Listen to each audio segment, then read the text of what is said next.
Yeah, well, let's dig in. Hello, everybody. I'm David Cooks, and I tell you what, we know that paralysis can take on many forms. It can be physical like mine, or it can be psychological.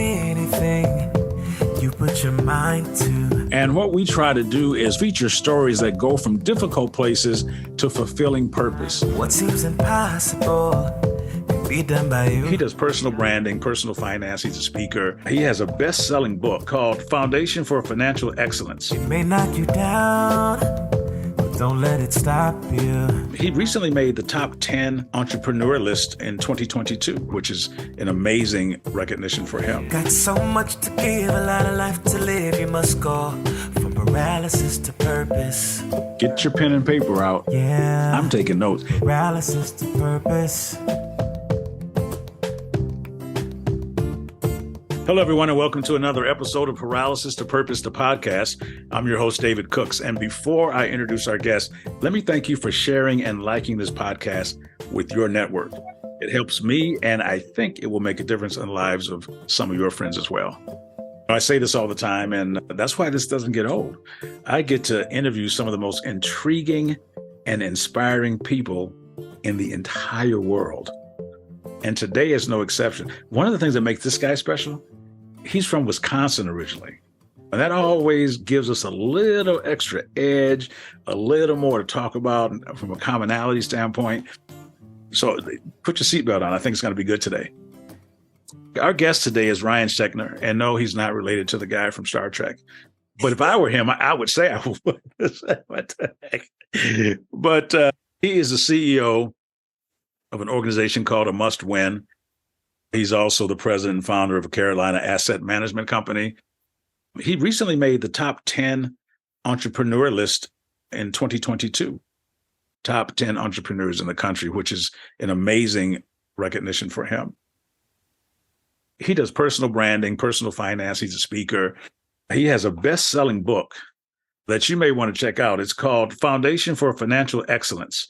And it was this book that launched him into the collegiate and athletic world in terms of personal finance. He's currently living in South Carolina, just on the other side of the border of Charlotte. I am so grateful to have him. So Ryan, welcome to Paralysis Podcast. I appreciate it, man. Now I got to live up to all of that, man. Now you set the, all right, buckle up. I got to make it count now. I think you do just fine. Let's start and talk a little bit about you. I know you were a baseball player in high school, and I want you to walk us through your baseball career and how that led you to the world of finance. Yeah, so it's like most athletes, especially at the high school level, I thought that I was destined to be part of that 1% that was going to go pro. And I had some attention from age 13 on from the Atlanta Braves and some other professional teams that fed that desire a little bit. And graduated from high school, went to college my freshman year, playing. I'm getting better. I'm in the gym, working out. I'm doing all the right things. And then I blew out my shoulder the last game of my freshman year in the warmups. And it was a complete reconstruction. It was nasty and forced me into an early retirement. And that story is similar to a lot of athletes.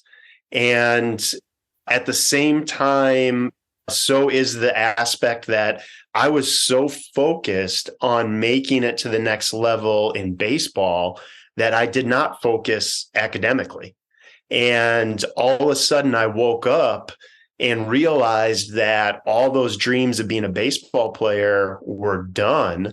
And I didn't really have any academics to fall back on. So I went into scramble mode, quite frankly. And I said, I've got to find an internship and I've got to do something. I'm a career 2.4 GPA guy. And that's if you round up. Academics was not my strong suit, but I was lucky enough through the relationships that I had in baseball and the reputation that I built among my peers and in baseball that I got an internship, and it was a sales internship in the finance space. Before you go into the internship, I want to go back to a couple of things you said that I think is very interesting. You went down the path of most athletes, you said, and most athletes don't make it to the highest level. What was that like for you in terms of emotionally? Now, you talked about how you were all in. You were doing the right things, putting in all the work and the effort, and then on the last game, your career ends in warmups. How did you manage that change? That's a much different space to be in, where you are actually on your way. You think you're doing okay, and it's gone. Yeah, and I find this regardless of level of athlete. So for professionals down to high school and in between in the collegiate space, it was hard. It was tough because you have one way of life that you have known your whole life. This sport, regardless of sport, was everything, and everything centered around that sport, from your diet to your daily routine, everything centered around that sport. And then all of a sudden, it's gone. There's no game plan for transitioning after sports because you're all in on that sport. And regardless of if you even have the talent to go to the next level, even if you're just playing collegiately, and I would say now, even at the high school level, it's 24/7, 365. You are focused on getting better at your sport. And all of a sudden your life and everything that you were working for is done, and you've got to adjust. And so you either choose to make the adjustment, or you can choose to focus on all this bad stuff has happened to me. And I just think naturally as athletes, we're taught to bounce back. You can't give up. And so it really, what brought me out of probably depression and all that type of stuff was the fact that all the skills that I learned as an athlete and being able to bounce back and just applying those skills to life.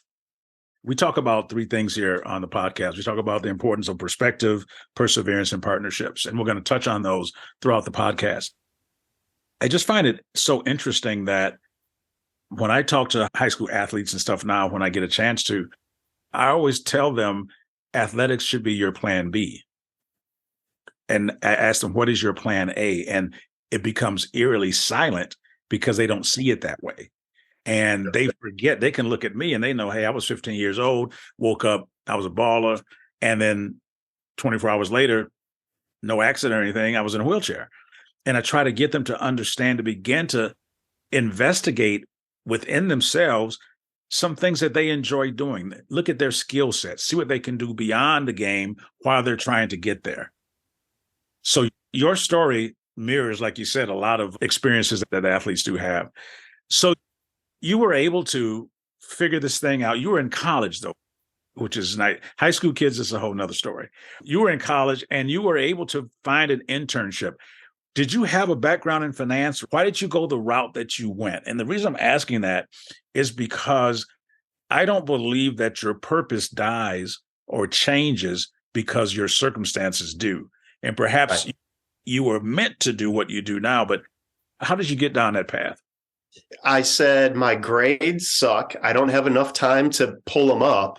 And if I'm going to apply for a job later on in life, they're going to look at two things: my GPA, which too late to bring that bad boy up, and my experience. And so I needed an internship that was high profile enough that allowed me to have something to talk about. And so I found an internship that was ranked in the top 10 and applied for that. And honestly, probably should not have been accepted into that, but for some of the relationships and people that introduced me. Just because when you looked at the resume, everybody that I was in that internship class with, bigger schools, better GPAs, everything. I was definitely the third or fourth string. Maybe they had one more spot they had to fill. And so they said, all right, we'll just take this guy. Ended up doing really well. Again, I just applied the lessons I learned as an athlete, that when you're when you're in a situation and maybe you're undersized or you can outwork any problem. And so I just outworked my problems. I worked harder than anybody else. And at the end of that summer, I was in the top 10 of the whole company's interns. And I just kept that going.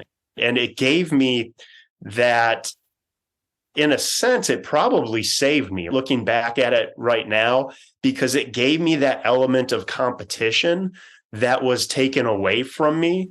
So it really gave me something to work for and excel in. You said something that I go back and forth with people about this all the time. You can outwork people or you can do the best you can. Yeah. Now, they don't have to be mutually exclusive, because if you're not maxing out your own ability, it won't matter in comparison to what somebody else is doing. It was just head down and grind, but it paid off. And it was a delayed gratification, just like sports. You get practicing your sport and you get to college and you get drills, you got to get bigger, stronger, all that sort of stuff. It doesn't happen overnight. And so it was, I knew that it would take time. And I knew that if I just worked and I did the right things, it wasn't work just to work. It was working on the right things. And then I could be successful at the end of the day. Inky Johnson talks about trusting the process. I just trusted the process and it ended up working out for me. You graduate from college, you begin doing work in the financial area. And I don't think you thought you'd be an author, but you did end up with a best-selling book. How did that happen? I want you to talk about your PowerPoint presentation that you were giving somewhere and tell that story, because I think that's an amazing thing. Yeah, I'd say so. To add on to the bad grades, I'm also dyslexic. So I don't know that I could probably count on one hand the number of books that I've read cover to cover. So then to actually end up being an author is craziness.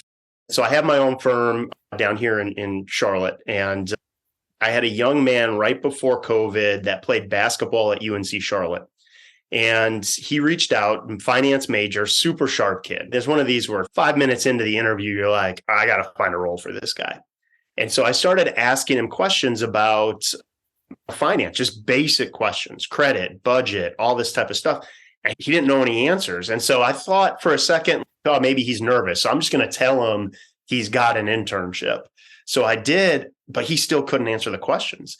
And I probably shouldn't have been, but I was really surprised. And so I had arranged for, after their conference tournament and then the NCAA tournament, to work with the men's and women's basketball team on financial literacy, personal finance boot camps. But then COVID comes up and shuts down their conference tournament and the NCAA tournament. And then all of a sudden we're all hanging out inside our houses wondering what's going on. And I can't sit still. That's one of the things. My mind is always racing. And so I was like, I'm going to get a jump on this thing. I'm going to get a head start on this presentation. And I put together this presentation, and the goal was for it to be entertaining. A topic, finance, that's dry and boring. Let's make it entertaining. Let's make it easy to understand. And then let's make it easy to implement. And I put together this presentation and I sent it to a buddy, and I didn't know it at the time, but he sent it to some publishers, and they call and they're like, we love your book. We really want to do this book. And I'm like, hey, you got the wrong number here, because I didn't write a book, man. I put a presentation together. Are you talking about that? And they were like, yeah, this is a book. Like, you got to do this. And so I went back and forth. And so finally I said, all right, you're the expert. If you say it's a book, whatever, nobody's going to buy it, I'll do it. And so did that. And then through that process, I already had some pro athletes that were clients of mine on my financial planning firm, but I got introduced to more and more athletes. And the more I got to know them and really built some genuine friendships, the more that this world of what's not being provided from the financial side, plus everything else that my company does now, just became, it it came to light. And I was like, man, we're better than this as a society. Like, how are we missing all of this stuff? And that really then became, from the finance side to now working in NIL and collegiate athletics, the focus of we need to provide kids with resources that are going to allow them to take advantage of the platform they have, regardless of if it's D3, D1, Power 5, whatever it is. Take advantage of that 4 or 5 year platform to create 45-year opportunities versus 4 to 5 year platform and hopefully have something good happen. We need to live life by design. We don't need to keep living it by default here. I laugh because you was like, no one's going to buy the book. And it's a bestseller. That's crazy. I credit NIL for that. NIL hit in July 1st of 2021 or 2020, sorry. And 5 days later, the book launched and like it became a bestseller like almost instantly. So I credit the athletes that helped me on it because nobody knew my name on it. We're going to take a quick break here and come back and get more into what you're actually doing now. And before we do, what is an NIL for our listeners? They may not know what an NIL is. Yeah, they probably don't. So it's name, image, and likeness. And now it's where college athletes and now some high school athletes can profit off their name, their image, or likeness. So they can get endorsements and that type of stuff through college athletics. Great.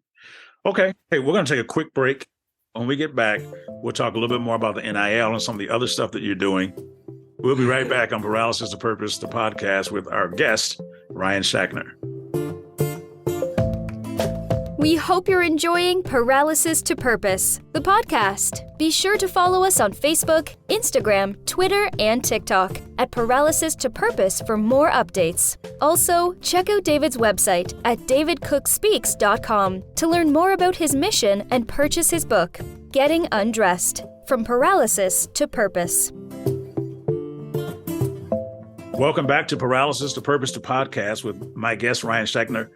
And we were talking about the NIL right before we took a quick break. And he's going to pick it up there. You talked about everybody winning, and I did not do this earlier in the podcast, so I'll do it now. A must win. That's the name of your company. Why did you name it a must win? What does that mean?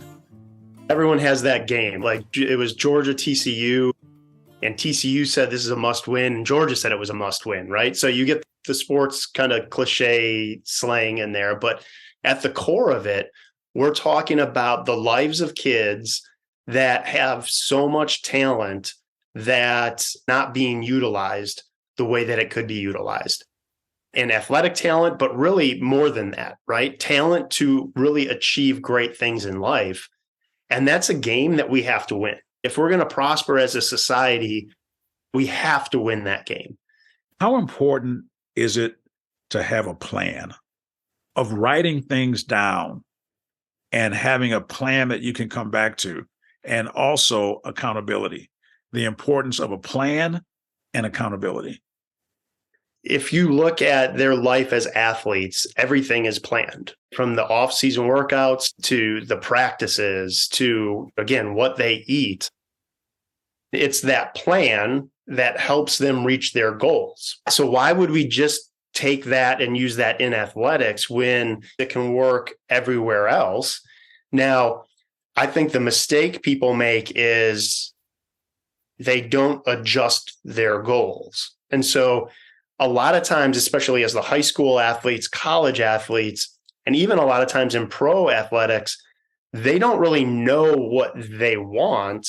So it's like a vision, it's foggy. And as the fog starts to lift, then they become more clear on it. But if you don't take the steps when it's foggy to advance yourself or grow and all that type of stuff, when it clears, you're going to be way, way behind, and you may not be able to achieve that.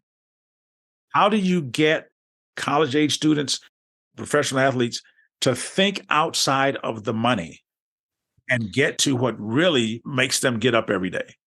The majority of the time I spend with these athletes is on their money mindset. And I always look at Kobe Bryant as probably one of the best examples of this, because he had the cameras around him. Jordan was probably the best, but he didn't have the cameras following him like Kobe did. And so we know more about what Kobe did day to day because of that. But every aspect of his life, he didn't want to be the best player ever. That was never his goal. His goal was to win. And so that goal drove every decision he made, from a basketball standpoint to how many times he worked out, the type of workouts he did, to what he ate, when he slept, everything. That also filtered into different aspects of his life, his business, his family, his philanthropy, all that type of stuff, where we focus on that mindset of what do you really want out of life? What does it look like? And then we back in and I say, listen, we've been taught that money, finances, wealth is a noun. It's a thing that we acquire. I would argue that it's not a noun. I would argue it's a verb. So money is a tool for helping you do what you want to do in life. And when we make that switch, as it's not something to just acquire, it's something that is going to help us accomplish what's really important to us. That's a huge mental shift that a lot of people are missing, is they don't realize that they can design what they want out of life. Most people just default into life and they follow the program. And so it doesn't have to be that way. And so the sooner we can start switching that programming, then the more successful that will be long term. This actually, in my opinion, is something that could address some of the wealth gap issues in this country if we started the money mind concept conversation in kindergarten, first, second grade. Because if we can address gender issues and all the things that we're doing at that age, then why not begin to change their view about money and their money script? Because a lot of your views on money is based on your economic circumstances. There's always been this conversation in amateur athletics about compensating athletes and how these athletes generate billions and billions of dollars from Division III on up, and how their compensation has been limited to their education or the cost of their education. And I'm not here right now to debate whether that's fair or unfair, but it's what it is or what it was. Now we're in a position where these athletes, and you said even down to the high school level, can benefit or profit, profit, off of their own brand. Can you talk about that system, how that's working? Because that changes the entire landscape of recruiting in my mind. Yeah, so it's still in its infancy, right? And that's what everyone fails to understand, is that this thing is still a baby. It's still evolving. And we've just had our first full year of recruiting with NIL. And so it definitely complicates the game. For every argument against, there's arguments for. And so it's the rich get richer. So the big universities, the Power Fives that can afford to put what we call collectives together, which is just a group that collects money from businesses and then provides opportunities for athletes to participate in activities to earn money. These collectives come in, and the bigger the school, the bigger the donors, the more money they can raise. And in theory, the better the quality of athlete that will go to that school. And I think it's being proven wrong slowly, but that's what that is. And so now you have, and everything they do is perfectly legal. They follow the letter of the law as it's written, but the perception that it is they're paying kids to play or to attend a school and inducing them to come to that school, which, listen, call it what you want. They're technically, right? It's like the attorneys find the little loopholes, and technically they're not doing that, but perception sometimes is reality. And so now you have this financial component to, am I going to, or is a kid going to go to a school or that sort of thing. And it's changed. It's that, and then you add in the transfer portal, and which is where kids, they don't have to get permission to go to another school, even within the same conference and in the same division, and they can play immediately, right? So just like the coaches could up and leave and go to another school and coach right away, now these kids can up and leave and go to another school that provides a better opportunity for them. And so I think both of these are good for the sports, for the kids, especially because of the revenue being generated, $21 billion a year that college athletics, billion with a B, that it's generating. But yet we kept the athletes held back, saying, hey, if you realize you wake up one day, your coach leaves, and you have a new coach that's running a different system that you don't fit in, you can leave, but you got to put your life on hold. You got to sit out a year and all this type of stuff. Plus, you look at the revenue that a lot of these kids bring to their team, the jersey sales, all of this stuff. And they were being held back and then weren't allowed to participate in it. So now they're just saying, hey, you can participate in this now. Empowering the players has always been on the forefront of probably the conversation about this. And it sounds like the players are starting to get a little bit more power than they once had. Yeah. What would you say to the individual who says, how come all students can't be getting NIL? My son is going to be a dentist and he doesn't play any sports, but he does play the trombone or whatever the scenario may be. What is your response to that? And then also the other side of that question would be, well, they're getting a scholarship. What else do they need?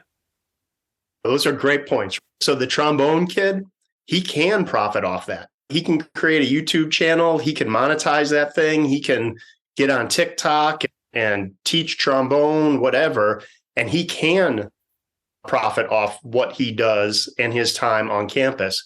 Prior to this, the college athlete could not. They couldn't earn any money because it would be an NCAA violation. They would think that they only got that job or that internship because they were the athlete. And so you had this big group of people that were generating significant revenue that weren't allowed to earn an income while they were in college. And then the scholarship thing, yes, there are athletes that get full scholarships, but it's really centralized to a couple key sports. And the majority of athletes have to take out student loans. They get partial scholarships. They don't all get full rides. And when you look at what they have to perform, let's assume all of them got full rides, the time commitment that they are putting forth to get playing time and to keep that scholarship, to say it's a full-time job is not even doing it justice. It is literally 24/7, 365. Their diet, their work, their whole life is regimented, and they can't go out and get internship opportunities like I was able to get when I hurt my shoulder. They don't have the time to do that. And if they chose to do that, then they're risking being on the team and their scholarship. For those who are listening and you've got children, a son or daughter that's considering going to the next level, one of the things that Ryan said that, and I've coached at various levels, and my last coaching stop was at a Division III school. The level of commitment is the same regardless of the level. Understand that because you're playing Division III or Division II, you're not going to be getting a 30% discount on the effort that it takes to be an athlete. You're not going to get that. And so that's interesting. The one thing you said was, I think that the way that athletics has been portrayed, you would think that there's a lot more scholarships than there are because we only see the scholarship people on the networks, so to speak. Yep. And so therefore we're thinking that, but there's a lot of kids that are playing Division I or Division II or Division III sports that are non-revenue generating sports that they have to take a loan out and all that kind of stuff, which I think is really important. Is there a cap to their revenue that a student athlete can get with this NIL? Each state is different in how they word their laws, but even if I think some states originally had a cap, some didn't, but even if there was a cap, they're going to figure out ways around it with deferred payments and all that kind of stuff. And so we tend to see the athletes that make the news, like the Bryce Youngs or the Livy Dunns, the gymnast down at LSU that are making a couple $1 million. We don't understand what all went into that. Like Livy, she would have made money regardless because she had the followers prior to NIL going live. She was just at the right place at the right time and has been able to take advantage of it. And that's really rare to have that level of money coming in, really rare. We see them all the time, so it makes it look like that's the majority. But the average Division I quarterback gets $3,300 in NIL money, $3,300. That gives you then a context to have the conversation. I don't know how involved you are in the marketing of the NIL, but those numbers need to be public and in front of people so they get an understanding of what this really is about, so it doesn't look like everybody is just getting blinged up. Yeah, exactly. I want to shift a little bit because I think we have an idea about what it is that you do. Why do you do this?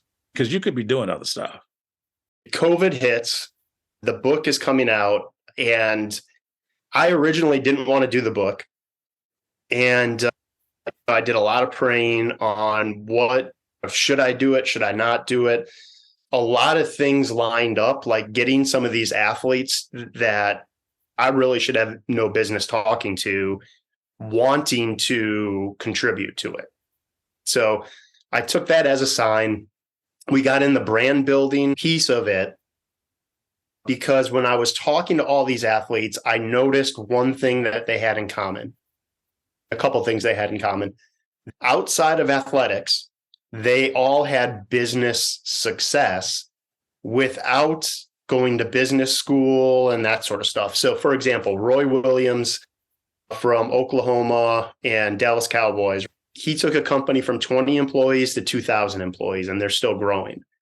That's not an accident. That's talent that was within him that he has now executed. Anthony Tolliver's got like $35 million worth of real estate, and he's doing some really cool developments. He's got a coffee shop that he started that he's going to be franchising down in Jacksonville.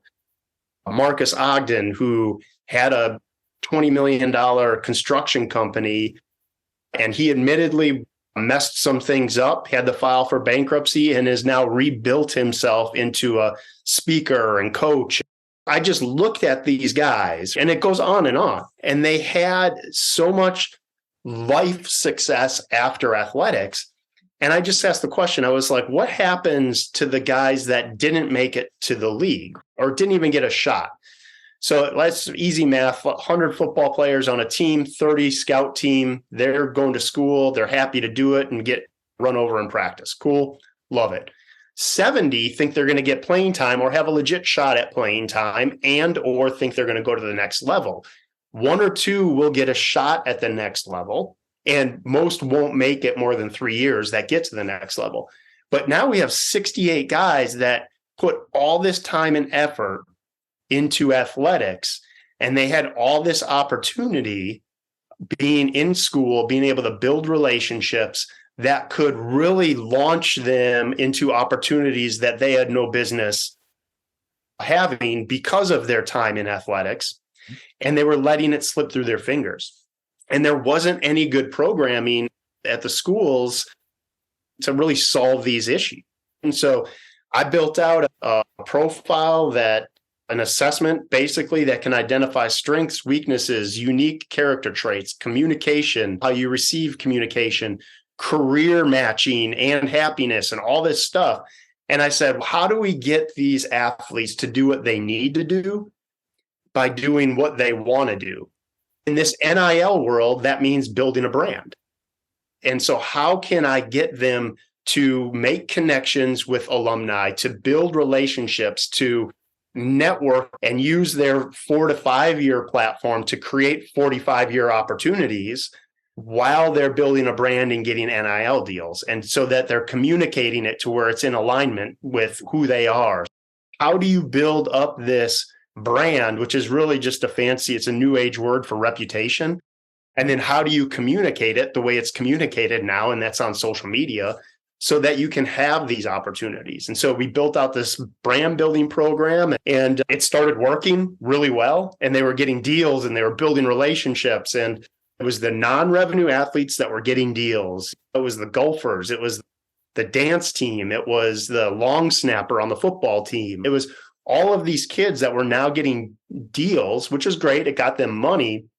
But I was also showing them how to build out internship opportunities within that deal as part of it, how to build relationships with the head of marketing or the CEO, so that now they have someone that they can call when they are done with sports. We just started solving these problems that have been around forever. So you asked, my purpose was I wanted to create things that helped me as an athlete, but really helped all these other kids that were going through the exact same thing that I went through. And I wanted to be able to make their life better, because I just feel we've got crazy technology. We should be able to teach kids what they need to be doing in a way that helps them really excel in life. Ultimately, purpose includes service, and making people's lives better is a great definition. I wonder what your observation is with regard to disabled athletes. Where are they in this spectrum of the NIL? We've got more media coverage in the last decade, probably, especially the last 5 years or so with Paralympics and these other things. Have you had any interaction with the disabled athlete community, the Paralympians, or anything like that? It's funny that you bring that up, because I didn't even know they had wheelchair basketball at the collegiate level. And so I got introduced to a young lady, Bailey, down at the University of Alabama. And she's in a wheelchair and she's on the basketball team, and they won the national championship. She has gotten deals and she is able to benefit from NIL. And it's all trying to figure out who you are as a person, creating the self-awareness, creating that positive mental health to where you understand, who you are, how you see the world, why you see the world that way, and you're good with it. And once we know this about somebody, we can then go to specific companies and say, hey, I think this person would help you, and this is how it could be done. And a lot of times the companies will jump at it. Talked a lot about business today. What's the most important thing to you in life? The most important thing, I think, so COVID hit, and like a lot of people, I went through a self-reflection of, what am I doing? Successful in business, yes. I'm Christian and man of faith, but am I really doing what he wants me to do? And so I spent a lot of time just praying, what do you want me to do? I've got talents, but I don't think that I'm doing what you want me to do. He led me to the book. The brand building thing was really, I wasn't going to do it. I had some people reach out asking me to do it.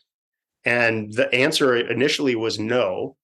I went to church one day, and the pastor was talking about being in social media, but not being of social media, showing people how to use it and use it properly, but not having that be the full, what you live and die for.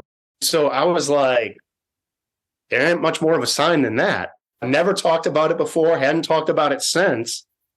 And it was really that in that week and a half where I was back and forth on, should I do this? And quite frankly, now it's all about, I'm letting him tell me what he wants me to do. And that involves athletics, and it's helping people become who they're capable of becoming. I also believe that everyone should talk to God about the purpose that he would like for them to have. I believe that will give you the most fulfillment, because it's going to be a download at a different level.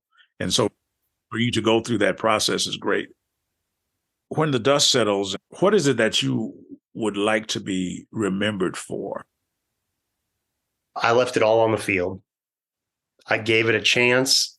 There was an opportunity to make a difference. And whether it's at the end of the day, whether it's successful or not, that I went for it.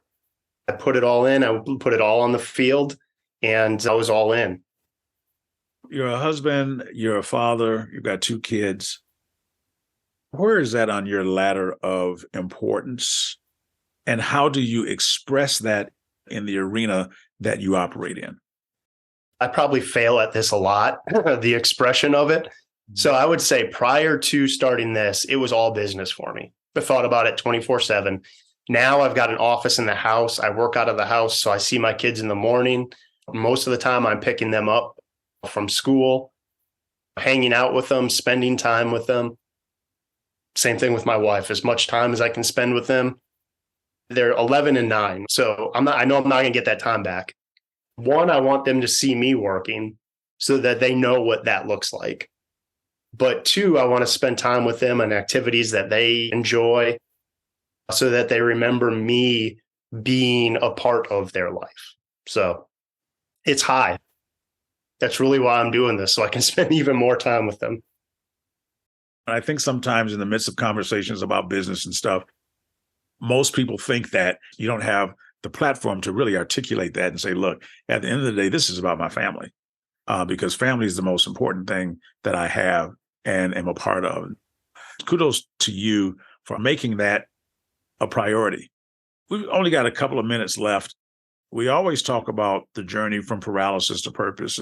And on that journey, we talk about it not being linear. And your paralysis began as a freshman in college, and your world was shattered because your shoulder got shattered. Along the way, I'm a big believer in talking about the importance of perspective, the importance of perseverance, and the importance of partnerships that help get you from a place of paralysis to finding purpose. When you hear the word perspective, what comes to mind to you? Yeah, I think it's knowing that there's a bigger picture. You may not know what that picture looks like, but whatever you're being confronted with, or whether it's a positive or it's a challenge, that is leading you to that ultimate purpose of why you're here. And it's keeping that general awareness that it's a circumstance that you're facing. It's not a life sentence. And it's just keeping that awareness in your day to day so that you, quite frankly, so that you can deal with the ups and downs of life. Perseverance. Why is perseverance so important? I think I've been told no more than probably anybody on this planet. And it's fighting through that negative, because that fight to where you get what you want or get closer to what you want, you learn so much more about yourself, other people, life in general. And so you just got to stick with it. And as tough as it is sometimes, as down and out as you can feel, especially as an entrepreneur, every minute it's a high and it's a low, but it's just sticking it out, because it's the process that you're going through. That's where all the growth is going to come from. One of the things that we say a lot in the podcast is that we don't have to make this journey by ourselves. We have just recently seen what happens when an entire world pulls together for someone who literally was dead on a football field and came back to life. Why are partnerships so important? Because it lets you know you're not in the fight on your own. And they're going to come from the people and places that you didn't expect. I didn't have partnerships, I wouldn't be here right now. I consider you a partner too. It's people that, regardless of where we came from, how we grew up, what we look like, we're a lot more similar than we think. We all want the same stuff. We may have different solutions or ways to get there, but that doesn't mean we don't want the same things. And it's being able to leverage others' experiences, their beliefs, to help formulate your own, to then create opportunities where everybody can win. At the end of the day, we're meant to be social people. We're meant to have relationships and that sort of thing. And so we need to leverage that. We need to reach out and we need to have people help us, and we need to help other people. Ryan, you've been great today. I know you're busy, and for you to take an hour of your time to sit down and talk with Paralysis to Purpose, we don't take that lightly. And so thank you so much for that. If listeners would like to follow you, get in touch with you, have you come speak, do all the things you do, what's the best way for them to get a hold of you? My website, www.amustwin.com, and you can reach out to me on there. It's got social media handles, it's got courses, it's got a lot of what I do is on that. I appreciate the opportunity. I loved it.